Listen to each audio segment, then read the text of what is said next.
الصلاة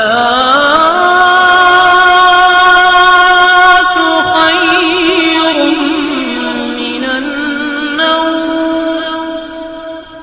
تراویح کے تعلق سے ناظرین، اور عورتیں بھی گھر میں تراویح پڑھ لیں، تراویح کو کسی بھی حال میں چھوڑنا نہیں ہے۔ کچھ حضرات یہ سوچ کر تراویح چھوڑ دیتے ہیں کہ انہیں قرآن مجید کی تلاوت کرنی پوری نہیں آتی ہے یا انہیں حفظ نہیں ہے، تو ایسی کوئی بات نہیں ہے۔ آپ تراویح کو نہ چھوڑیے، یہ سنت المؤکدہ ہے، اسے آپ کو کسی بھی حال میں چھوڑنا نہیں ہے۔ آپ کو جو بھی صورتیں یاد ہو آپ اس کو پڑھیے، اور آپ کو اگر کچھ صورتیں یاد ہو تو بھی آپ اس کو پڑھیے اور اس کو دہراتے رہے، مگر تراویح کو آپ کو چھوڑنا نہیں ہے۔ آپ کو 20 رکعت کی تراویح پوری پڑھنی ہے اور اسے آپ کو چھوڑنا نہیں ہے، مگر آپ کو تراویح چھوڑنی نہیں ہے۔ آپ کو جو بھی صورتیں یاد ہو آپ انہیں دہرائیں اور تراویح مکمل کریں۔ ایک بات اور، تراویح کا جو وقت ہوتا ہے وہ عشاء سے لے کر سحری تک کا وقت ہوتا ہے، تو آپ کو اس دوران میں تراویح آپ کو مکمل کر لینی ہے۔ آپ یہ نہ سوچیں کہ 12 بج کے نکل گئے یا تہجد کا وقت ہو کے نکل گیا تو آپ تراویح نہیں پڑھ سکتے، نہیں، ایسی بات نہیں ہے۔ آپ تراویح پڑھ سکتے ہو، عشاء سے لے کر سحری تک آپ تراویح پڑھ سکتے ہو، اور آپ کو تراویح مکمل کرنا ہے 20 رکعت۔ ہر مرض کی دوا ہے صلی علی محمد، ہر بیماری سے شفا کی دوا ہے صلی علی محمد۔ اگر کوئی شخص اللہ کی رضا کے لیے قرآن کی کسی آیت یا اللہ کے کسی نام کا ذکر تمام شرطوں کے ساتھ کرتا ہے تو اس پر اللہ کے حکم سے فرشتے اترتے ہیں اور اللہ کی خوشنودی کی خوشخبری سناتے ہیں، اور پھر اس کو روحانی و قلبی طاقت عطا کی جاتی ہے۔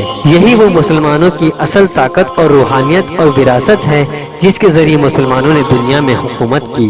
حضور نبی کریم صلی اللہ تعالیٰ علیہ وسلم صحاباؤں سے بیان کرتے ہیں کہ جب تم پریشان ہو جاؤ اور کچھ سمجھ نہ آئے تو اللہ سے رابطہ کرو، نفل نماز پڑھو اور اللہ کی الحمد و ثنا کرو، اللہ سے دعا مانگو۔ ایک دفعہ مولا کائنات مشکل کشا شیر خدا حضرت علی رضی اللہ تعالی عنہ سے ایک شخص نے پوچھا، انسان کی سب سے بڑی غلطی کیا ہے؟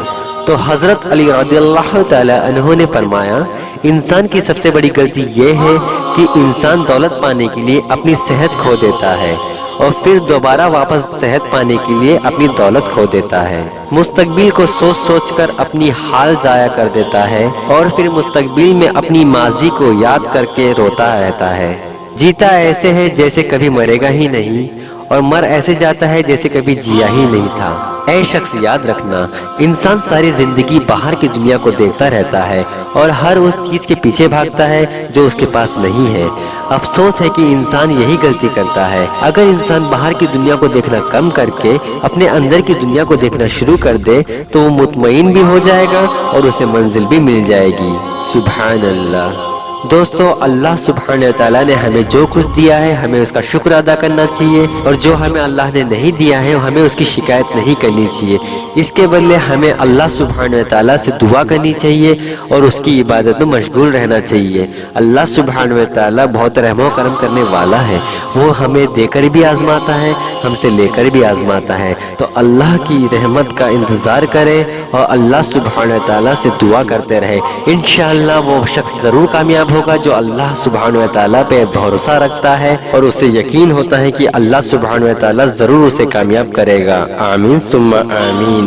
ناظرین، آج ہم آپ کی خدمت میں اللہ سبحانہ وتعالیٰ کے خوبصورت نام کا خاص وظیفہ لے کر آئے ہیں جو رات کے وقت آپ کو پڑھنا ہے، جسے پڑھنے سے آپ کی ہر جائز حاجت اور تمنا پوری ہو جائے گی انشاءاللہ تعالیٰ۔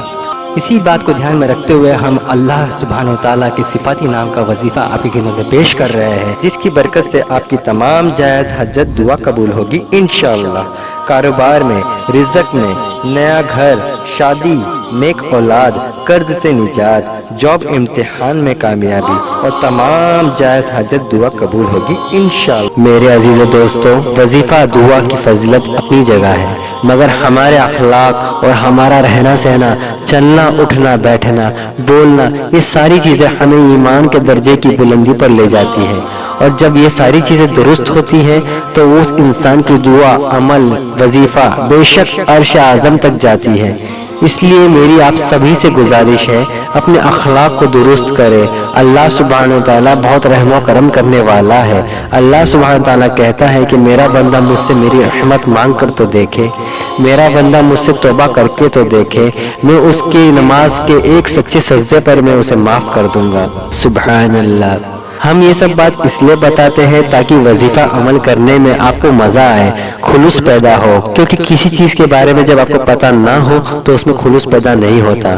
کچھ لوگ کہتے ہیں کہ آپ ویڈیو بہت لمبی بناتے ہو، مگر کوئی بھی عمل بتانے سے پہلے اس عمل میں خلوص پیدا کروانا ضروری ہوتا ہے تاکہ عمل میں ممکن سے ممکن فائدہ مل سکے۔ مجھے بھی خیال ہے آپ کے قیمتی وقت کا وظیفہ کرنے کا طریقہ آپ سمجھ لیں۔ سب سے پہلے آپ وضو بنا لیں، پھر عمل شروع کریں۔ ایک مرتبہ درود شریف پڑھے جو بھی درود شریف آپ کو آتی ہو، پھر 313 مرتبہ مینس 313 ٹائمز یا رزاقو پڑھے، دوبارہ سن لیں یا رزاقو، پھر دوبارہ ایک مرتبہ درود شریف پڑھے اور ہاتھ اٹھا کر خلوص نیت کے ساتھ اپنی تمام پریشانیوں کا اللہ سبحانہ تعالیٰ کے آگے رکھ دے۔ اللہ سبحانہ تعالیٰ بے شک رحم و کرم کرنے والا ہے، انشاءاللہ تعالیٰ وہ ہماری ضرور سنے گا۔